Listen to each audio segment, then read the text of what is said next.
Waalaikumsalam warahmatullahi wabarakatuh. Terima kasih atas kehadiran Ibu-Ibu atas pertemuan FDS kali ini. Nah, mode kali ini kita akan membahas tentang pengasuhan dan pendidikan anak. Bahwa pada hari ini topik diskusi hari ini mengenai perilaku anak, bagaimana meningkatkan perilaku baik dan perilaku buruk pada anak. Apakah ibu-ibu mendengar? Mendengar. Nah, sekarang saya minta kepada ibu-ibu, apa yang telah dipraktekkan di rumah sebelumnya? Apa Bu? Pasti lupa kan? Nah, jadi saya akan menyampaikan perilaku anak berkaitan erat dengan perasaan mereka. Contoh, anak tertawa ketika bahagia, berteriak ketika kesal. Dimengerti sampai di sini?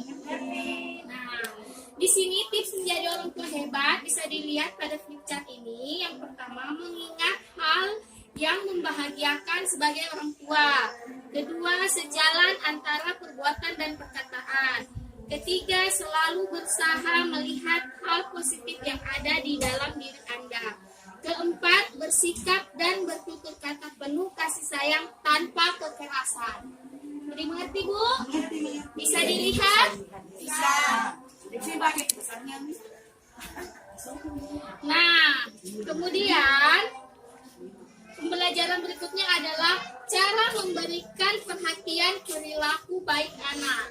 Nah, sekarang saya minta kepada ibu-ibu untuk memikirkan sifat yang menonjol pada anak. Yang pertama, sifat baik. Apa saja ibu-ibu? Bisa disebutkan?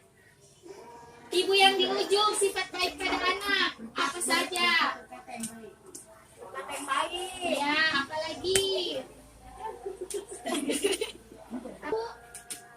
Ibu Lili?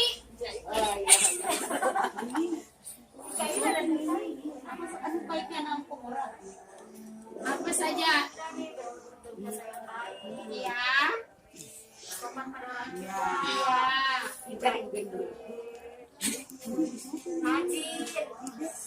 Ya. Apa ini? Udah itu saja. Terima kasih atas jawabannya Ibu. Jadi perasaan anak ketika mendapat pujian sama seperti perasaan kita, yaitu ketika dipuji perasaan kita akan sangat bahagia. Oke? Nah, kita ganti, yaitu apa sifat buruk yang Ibu ingat terjadi pada anak Ibu sendiri? Apa saja sifat buruknya? Sering bertengkar, apalagi? Marah-marah. Iya, apalagi? Memberontak. Sering memberontak, apalagi?